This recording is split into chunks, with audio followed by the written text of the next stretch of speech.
प्रिय मित्रों, भविष्य दर्शन चैनल में आपका हार्दिक स्वागत है। भविष्य दर्शन चैनल आपके लिए लेकर आ रहा है सिंह लग्न की जातकों का संपूर्ण विवेचन।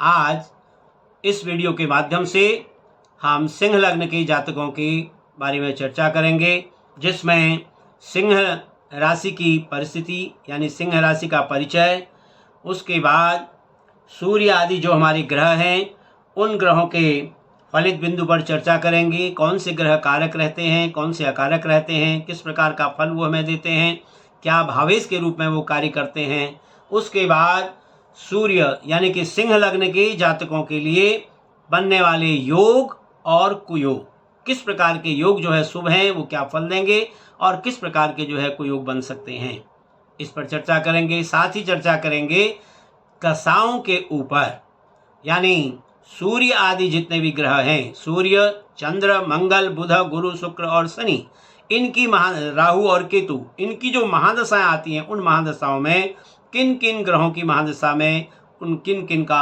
अंतर, किन ग्रहों का अंतर जो है किस प्रकार का फल देगा, इस पर भी आज विशेष रूप से चर्चा करेंगे। तो सबसे पहले बात करते हैं सिंह राशि की।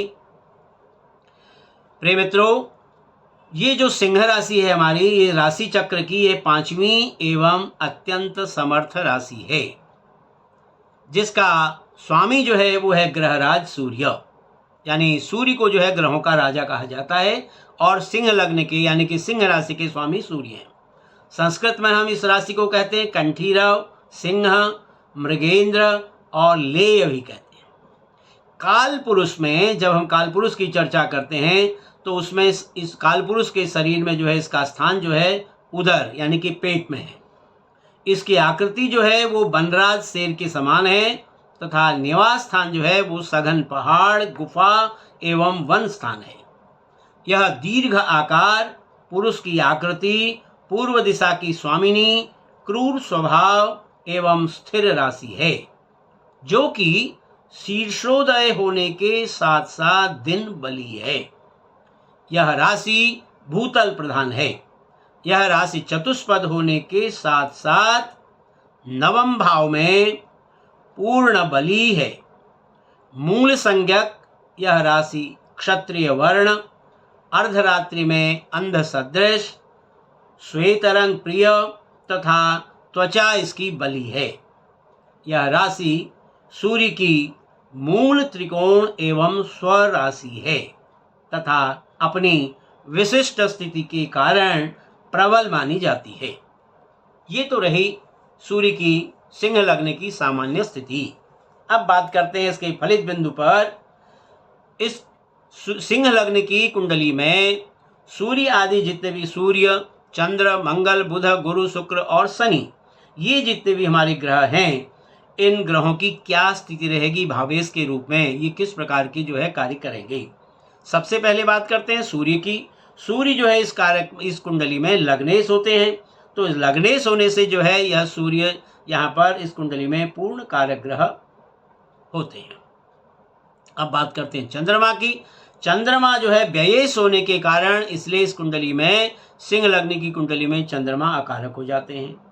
मंगल जो है यहाँ पर सुखेश और भाग्येश होने के कारण सिंह लग्न की कुंडली में पूर्ण कारक ग्रह होते हैं। जबकि बुध जो है वो द्वितीयेश यानी धनेश और आयेश होने के कारण ये जो है सामान्य मार्केश की भूमिका को भी अदा करता है और इसलिए जो है यह सिंह लग्न की कुंडली में जो है बुध अकारक हो जाता है। गुरु जो है त्रिकोणेश यानी कि पंचमेश और अष्टमेश है यहाँ पर, तो यहाँ जो है गुरु जो है पंचमेश और अष्टमेश होने के यहाँ पर अकारक हो जाते हैं। पंचमेश होना तो शुभ है, लेकिन यहाँ पर अष्टमेश होने से जो है वो पंचमेश का जो शुभत्व है वो समाप्त हो जाता है, इसलिए ये अकारक हो जाते हैं। शुक्र जो है इस कुंडली में तृतीयेश और राज्येश यानी कि दशमेश हैं। अब यहाँ पर त्रिषट और आय का स्वामी होने के कारण शुक्र जो है वो अकारक हो जाते हैं। ठीक उसी प्रकार से शुक्र जो है यहाँ पर सौम्य ग्रह होने से केंद्रेश हैं, इसलिए यहाँ पर जो है शुक्र भी, यहाँ भी शुक्र की स्थिति जो है वो अकारक हो जाती है। शनि जो है इस कुंडली में षष्ठेश और सप्तमेश होने से ये भी जो है शनि यहाँ पर इस कुंडली में अकारक रहते हैं। ये रही बात सूर्य आदि ग्रहों की कि किस प्रकार की भूमिका ये सिंह लग्न की कुंडली में अदा करते हैं। अब बात करते हैं यहाँ पर योग और अवयोगों की बात कि कौन कौन से शुभ योग जो है इस जातक की कुंडली में सूर्य लग्न सिंह लग्न की कुंडली में बनते हैं। सिंह लग्न हो और वहाँ पर सूर्य यदि लग्न में ही स्थित हो तो ऐसा व्यक्ति जो है वो अहंकारी होता है, बड़े अभिमान की भावना उसके अंदर होती है, लेकिन प्रशासन में वो दक्ष रहता है और राज्य में जो है वो उच्च पद पर आरूढ़ भी होता है। क्योंकि सिंह लग्न में सूर्य जो है स्वयं यदि लग्न होंगे तो सूर्य तो सभी ग्रहों के राजा हैं, तो वो उसी प्रकार का प्रभुत्व जो है वो दिखाते हैं। इसलिए प्रशासन में ऐसा जातक जो है वो बड़ा दक्ष रहता है और उच्च पद पर भी जो है राज्य में पदासीन रहता है। सिंह लग्न की कुंडली में सूर्य, मंगल और बुध ये कहीं पर भी एक साथ हो, यानी कि तीनों की युति यदि कहीं पर भी हो जाए तो ये योग कारक बन जाते हैं। तो ऐसा व्यक्ति जो है वो प्रबल धनाढ्य होता है। ठीक उसी प्रकार से सूर्य, बुध और गुरु इन तीनों का संयोग भी यदि कुंडली में कहीं पर भी एक स्थान पर हो जाए तो ऐसा व्यक्ति श्रेष्ठ धनवान और कीर्तिवान होता है। इसका कारण क्या बताया? कारण क्या है इसका? क्योंकि सूर्य जो है लग्नेश है और बुध जो है लाभेश और आयेश, लाभेश हो गए और धनेश हो गए बुध, और बृहस्पति जो है यहाँ पर त्रिकोणेश हो जाते हैं। इसलिए इनकी जो युति है वो बड़ी योग कारक होती है और खास तौर पर आर्थिक क्षेत्र में श्रेष्ठतम योग बनाती है। सिंह लग्न की कुंडली में बुध की जो श्रेष्ठ स्थिति है वो यदि पंचम भाव में हो, एकादश भाव में हो या द्वितीय भाव में हो, इन तीनों में से किसी भी स्थान में यदि हो तो ऐसा व्यक्ति जो है वो धनाढ्य होता है। उसे आकस्मिक द्रव्य लाभ की प्राप्ति भी होती है और वो ब्याज से यानी कि इंटरेस्ट से धन लाभ प्राप्त भी करता रहता है। अगला योग कहता है सिंह लग्न की कुंडली में शुक्र का बलवान होना। यदि सिंह लग्न की कुंडली हो और शुक्र यदि उस कुंडली में बलवान है तो जो है वो जातक के लिए, लग्न के लिए घातक है। निर्बल, बकरी या सूर्य से अस्त शुक्र ही योग कारक बन सकता है और राज्योन्नति में सहायक हो सकता है।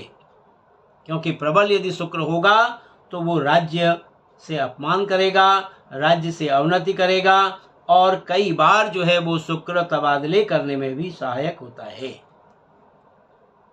ठीक इसी प्रकार से सिंह लग्न की कुंडली है और उस कुंडली में यदि मंगल जो है निर्बल होता है तो ऐसी परिस्थिति में जातक का पिता जो है वो अल्पायु होते, या ये कहो कि जीवन में पितृ सुख की जो है न्यूनता जातक को रहती है।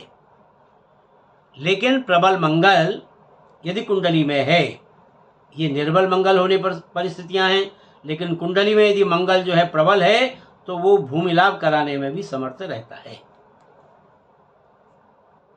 और यदि ऐसे जातक की कुंडली में, सिंह लग्न वाले जातक की कुंडली में कहीं पर भी शनि या मंगल की युति या राहु या मंगल की युति होती है तो उसके पिता के जो है अंडकोशों में रोग या अंडकोश वृद्धि भी होती है।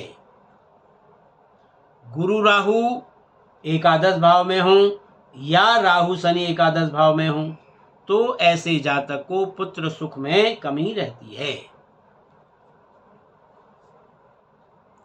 और यदि एकादश भाव में गुरु राहु जो है वो पाप प्रभाव, गुरु यदि पाप प्रभाव में हो, क्योंकि पूर्ण बलि जो है, पूर्ण बलि गुरु ही जो है वो पुत्र का सुख देता है। पापाक्रांत या पाप प्रभाव में गुरु होने से पुत्र सुख में बाधा आ जाती है। गुरु पाप प्रभाव में यदि हो तो व्यक्ति की बड़ी बहन का दाम्पत्य जीवन भी अति अल्प तथा अस्त व्यस्त सा ही होता है। शनि दूसरे या 8वें भाव में हो तो निर्धन जीवन व्यतीत करने को बाध्य होना पड़ता है। सिंह लग्न की कुंडली है, शनि जो है दूसरे भाव में या 8वें भाव में आ जाए तो बड़ा निर्धन जीवन जातक को व्यतीत करना पड़ता है, और साथ ही साथ उसे ननिहाल का सुख भी जो है जातक को ना के बराबर रहता है। और यदि सिंह लग्न की कुंडली है, शनि और गुरु का संबंध यदि होता है, कुंडली में शनि गुरु की युति हो, तो ऐसी परिस्थिति में जातक की जो स्त्री है बड़ी कर्कशा होती है और सामान्य परिवार की होती है। और शुक्र की जब महादशा ऐसे जातक को आती है, शुक्र की महादशा में शनि की अंतर्दशा, वो पत्नी के लिए घातक भी रहती है।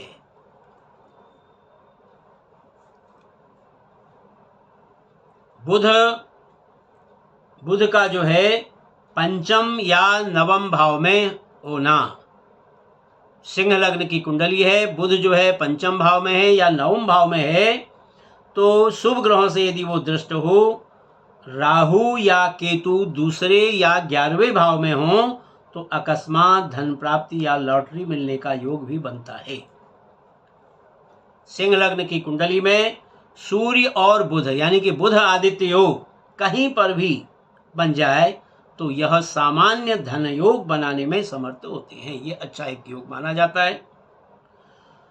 शुक्र और गुरु कहीं पर भी एक साथ बैठ जाएं तो वो ऐसे योग में यानी कि वो लखपति होने पर भी जो है वो जातक को कंगाल बनाने का प्रयत्न करते हैं। और यदि शुक्र, गुरु और बुध तीनों ही यदि एक साथ बैठ जाएं तो ऐसा कुबेर को भी जो है वो कंगाल बना करके दर दर जो है भटकना पड़ता है। यानी ये स्थिति और भी ज्यादा खतरनाक है। दशमस्थ शुक्र यानी ये सिंह लग्न की कुंडली और दशम भाव में शुक्र हो तो वो अपनी दशा में जातक को ऊंचा उठाता है और श्री संपन्न करता है। जबकि तृतीयस्थ जो शुक्र है वो अपनी दशा में मानहानि एवं पदावनति करेगा। सिंह लग्न में मंगल और शुक्र का संबंध यानी मंगल और शुक्र का ये त्रिकोण और केंद्र का संबंध है। तो इस प्रकार से जो सुफल होगा, लग्न में सूर्य, मंगल और बुध हो तो बुध की दशा जातक के लिए एक प्रकार से क्रीम पीरियड रहेगा, जो जातक को श्रेष्ठतम धन लाभ, श्री यश, मान और प्रतिष्ठा की प्राप्ति कराएगा। 12वें भाव में शनि तथा मंगल हो और शनि की यदि दशा आ गई हो तो वह जातक के लिए उत्थान कारक और योग कारक देखी गई है। तो मित्रों, यह तो था सिंह लग्न की कुंडली में बनने वाले सुयोग और अवयोगों के बारे में चर्चा।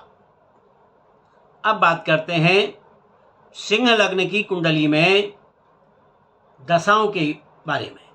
सबसे पहले बात करते हैं सूर्य की महादशा की। सिंह लग्न की कुंडली हो, सूर्य की महादशा चल रही हो, उस सूर्य की महादशा में सूर्य का ही अंतर चल रहा हो तो वह जातक के लिए श्रेष्ठतम, राज्योन्नति देने वाला और उच्च पद प्राप्ति कराने वाला रहता है।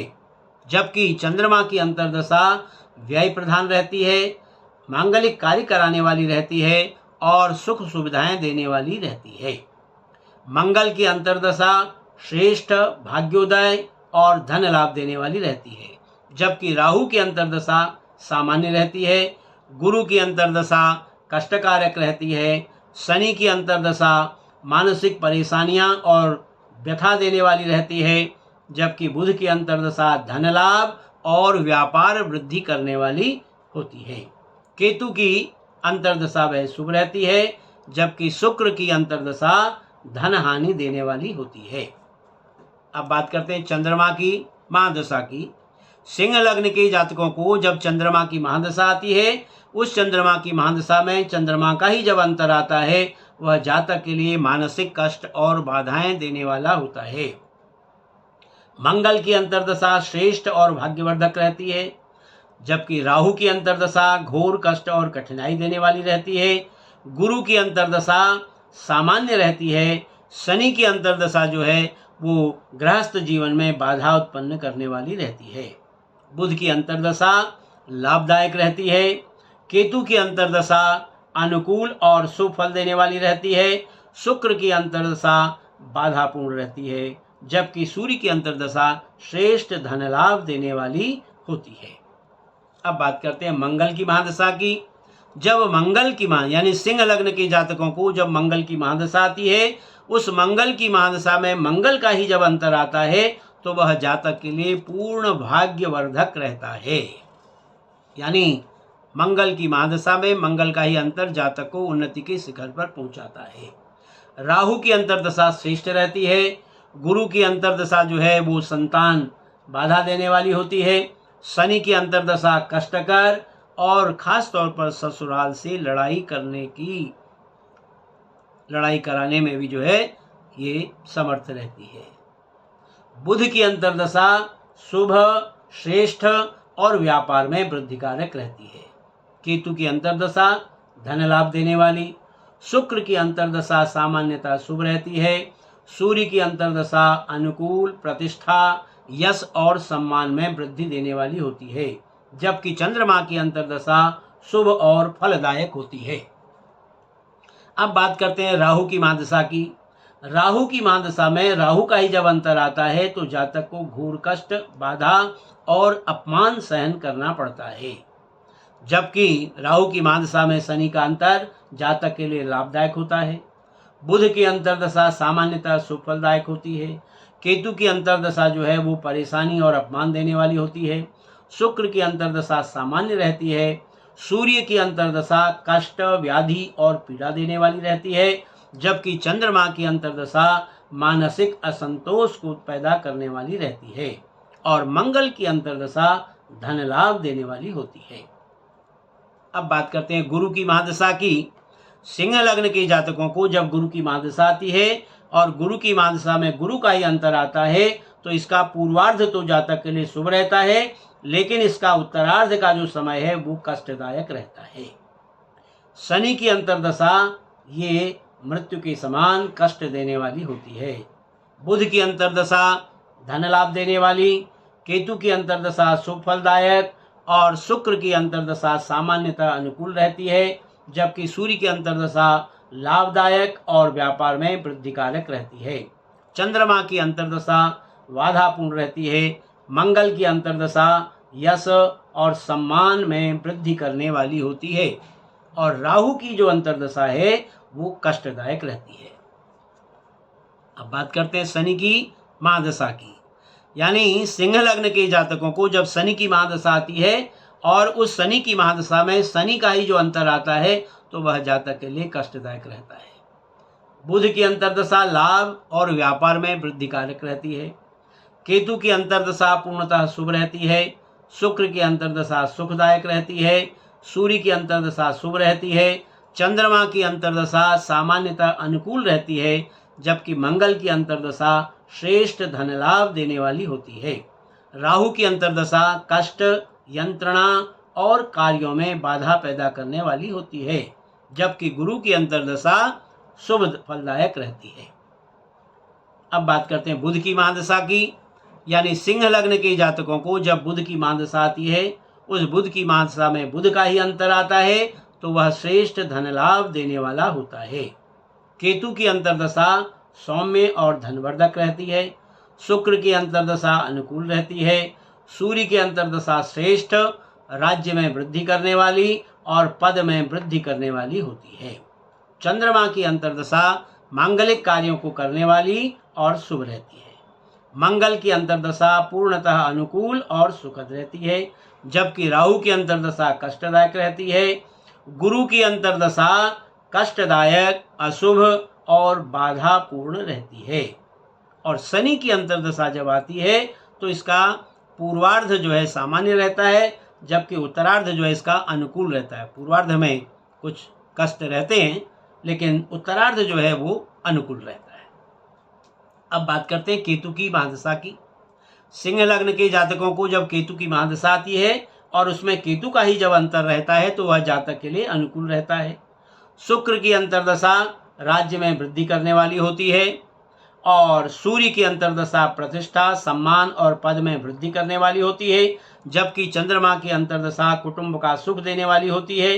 मंगल की अंतर्दशा पूर्ण फलदायक रहती है और राहु की जो अंतर्दशा है वो घोर यंत्रणा, बाधा और कष्ट देने वाली होती है। गुरु की अंतर्दशा ये परेशानी पूर्ण रहती है। शनि की अंतर्दशा हानिदायक रहती है, जबकि बुध की अंतर्दशा धन लाभ, उन्नति और व्यापार में वृद्धि करने वाली होती है। अब बात करते हैं शुक्र की महादशा की।